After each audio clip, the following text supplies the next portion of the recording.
নমস্কার বন্ধুরা, আজ আমি তৈরি করছি ট্যাংরা মাছের রেসিপি। তো এই ট্যাংরা মাছের রেসিপিটি হলো দমে ট্যাংরা।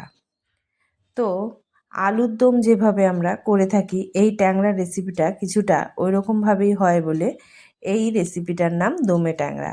আর এটি কিন্তু শুধুমাত্র মৌরি বাটা দিয়েই হবে। তো প্রথমে আমি মাছগুলি কেটে নেব। ট্যাংরা মাছ কাটা অত্যন্ত সহজ যদি আপনি একটি খালি কাঁচি নিয়ে নেন। আপনি দাঁড়িয়ে হোক, বসে হোক, যেভাবে খুশি এই মাছগুলি কিন্তু খুব সহজেই কেটে নিতে পারবেন। এর থাকে শুধু 3টি কাঁটা, আর হাত দিয়েই কিন্তু আমরা ওর কানকো বরাবর ধরে পেটের সব কিছু বের করে নিতে পারবো। এইভাবে আমি পরপর সবগুলি মাছ কেটে নিয়ে এখন এগুলিকে কিন্তু ধুয়ে পরিষ্কার করে নেব। তো দেখুন, আমার কিন্তু সবগুলি মাছই ভালো মতো কাটা হয়ে গেছে। এবার মাছগুলি ভালো করে পরিষ্কার করে তাতে আমি নুন হলুদ মেখে নেব। নুন হলুদ মেখে কিছুক্ষণের জন্য আমি এটিকে রেখে দেব। তার সাথে আমি এখানে নিয়ে নিয়েছি দেখুন কিছু সেদ্ধ আলু। আমার ঝোলে কিন্তু আর কিছুই দেব না। এই সেদ্ধ আলুটাকে আমি শুধু দুফালা করে নেব।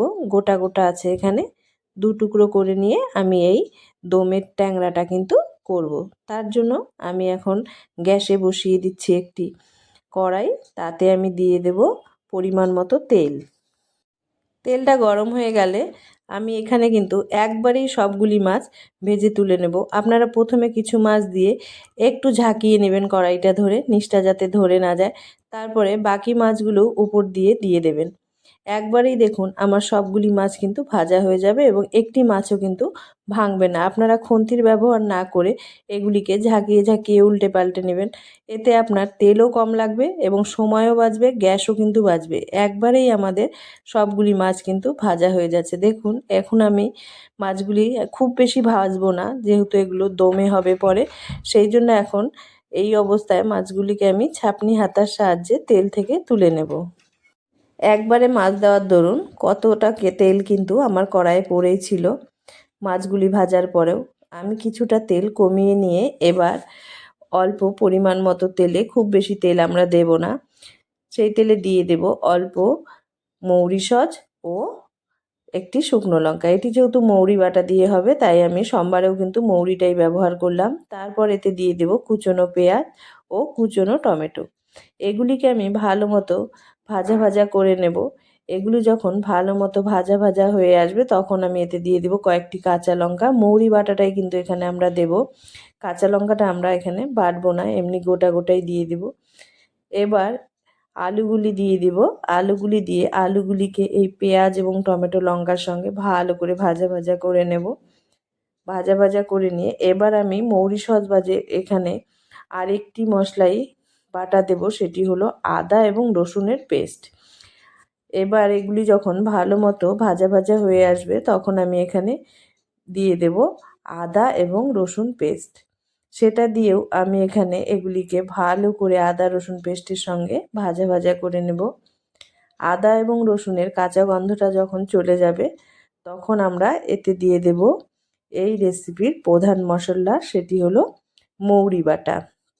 এই মৌরি বাটাটা কিন্তু এখানে বেশ অনেকটাই ব্যবহার করব আমরা, যাতে ঝোলটায় মৌরির গন্ধটাই প্রাধান্য পায়, যেহেতু আমরা এটি মৌরি বাটা দিয়েই শুধু করব।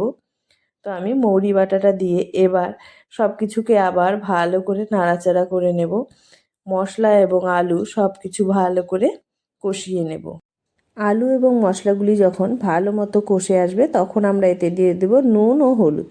নুন হলুদ দিয়ে আবার মশলাগুলিকে আমরা কিছুক্ষণ বেশ সুন্দর ভাজা ভাজা করে আবার কষিয়ে নেব। এরপর আমরা এখানে কিন্তু দিয়ে দেব যে পরিমাণ ঝোল আমরা দিতে চাই সেই পরিমাণ অনুযায়ী জল। আমরা পরে কিন্তু এখানে আর জল ব্যবহার করব না, একবারেই যা জল দেওয়ার দিয়ে দেব।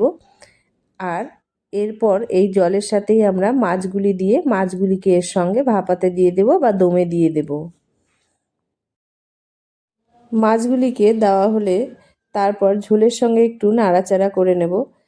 মাছগুলি যখন ঝোলের সাথে ভালো মতো মিশে যাবে তখন আমরা এখানে আরও কয়েকটি কাঁচা লঙ্কা চেরা দিয়ে দেব। যেহেতু আমরা এখানে লঙ্কা বাটা ব্যবহার করিনি তাই কিন্তু ঝালের জন্য আমাদের বেশ কয়েকটি কাঁচা লঙ্কা আগে এবং পরে দিতে হবে। তো কাঁচা লঙ্কাটা দেওয়া হয়ে গেলে তারপরে আমরা এখানে দিয়ে দেব কিছুটা ধনেপাতা কুচি। ব্যাস আমাদের কিন্তু আর কিছুই লাগবে না, এবার খালি এই ঝোলটা দমে হওয়ার পালা। তো এবার আমি ভালো মতো এটিকে ঢাকনা দিয়ে ঢেকে দেব। এমনভাবে ঢেকে দিবেন যাতে কোনো দিক থেকে বাষ্প বেরোতে না পারে। আমি ঢাকনার মাথায় যে ছিদ্রটি ছিল সেটিও একটি লবঙ্গর সাহায্যে বন্ধ করে দিয়েছি, যাতে বাষ্পটা কোনোভাবেই বেরোতে না পারে। এবার এই ঝোলটা ভাপে একবার হয়ে গেলে খুলে দেখবেন গন্ধে চারধার ম করতে শুরু করবে। মৌরি, আদা, পেঁয়াজ, রসুনের গন্ধ মিশে এত সুন্দর বেরোবে যে আপনারা কল্পনাও করতে পারবেন না। আর এভাবে রান্না করলে মাছের স্বাদগুলো যেন কয়েক গুণ বেড়ে যায়। আপনারা এভাবে অবশ্যই একবার বাড়িতে ট্রাই করবেন, নিরাশ হবেন না, গ্যারান্টি দিয়ে বলতে পারি খুব ভালোই লাগবে। তো আমার দমে ট্যাংরা কিন্তু একদম তৈরি হয়ে গেল। ভিডিওটি ভালো লাগলে অবশ্যই লাইক ও সাবস্ক্রাইব করে দেবেন ও কমেন্ট করে অবশ্যই জানাবেন কীরকম লাগলো আপনাদের এই দমে ট্যাংরা।